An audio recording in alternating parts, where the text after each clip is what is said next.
بسم اللہ الرحمن الرحیم۔ السلام علیکم۔ چڑیا سے سمندر کی شکست۔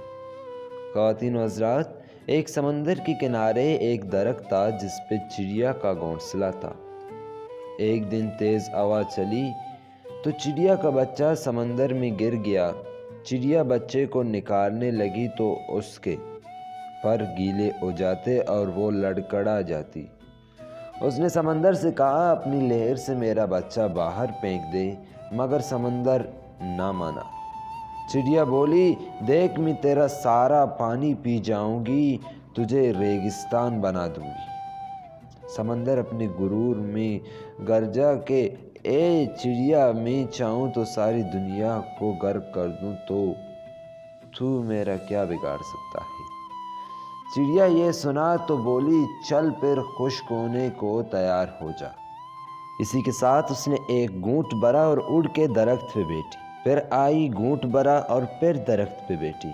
جب یہ عمل انہوں نے 7 سے 8 مرتبہ دہرایا تو سمندر گھبرانے لگی اور پھر بولی، پاگل ہو گئی ہے کیا؟ مجھے کیوں ختم کرنے لگی ہے؟ مگر چڑیا اپنی دھن میں یہ عمل دہراتی رہی۔ ابھی صرف 22 سے 25 باری ہوئی کہ سمندر نے ایک زور کی لہر ماری اور چڑیا کے بچے کو باہر پھینک دیا۔ درخت جو کہ دیر سے یہ سب دیکھ رہا تھا سمندر سے بولا، اے طاقت کے بادشاہ، تو جو ساری دنیا کو پل بھر میں غرق کر سکتا ہے، اس کمزور سے چڑیے سے ڈرا؟ اور یہ بات میری سمجھ میں نہیں آئی۔ سمندر بولا، تو کیا سمجھا میں جو تجھے ایک پل میں اکڑا سکتا ہوں، ایک پل میں دنیا تباہ کر سکتا ہوں، اس چڑیے سے ڈروں گی؟ نہیں، میں تو اس ایک ماں سے ڈرا ہوں، ماں کے جذبے سے ڈرا ہوں۔ ایک ماں کے سامنے تو عرش ہل جاتا ہے، تو میری کیا مجال ہے؟ جس طرح وہ مجھے پی رہی تھی، مجھے لگا کہ وہ مجھے ریگستان بنا دے گی۔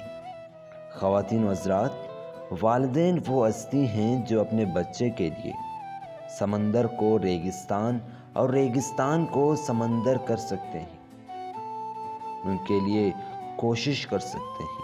وہ پہاڑوں کو چیر کر اپنے بچوں کے لیے راستہ بنا دیتے ہیں۔ آپ سبھی دیکھنے اور سننے والوں سے یہی درخواست ہے کہ اپنی والدین کی قدر کریں۔ آج کی ویڈیو کو یہیں ختم کرتے ہیں۔ آپ سبھی دیکھنے اور سننے والوں سے یہی درخواست ہے کہ اگر آپ اس چینل پر نئے ہیں تو اس چینل کو سبسکرائب ضرور کریں، بصورت دیگر گھنٹی کی بٹن کو آل پر سیٹ کریں، اس ویڈیو کو لائک کریں۔ ہم ملیں گے آپ کو کسی نئے ویڈیو کے ساتھ، تب تک کے لیے اللہ حافظ۔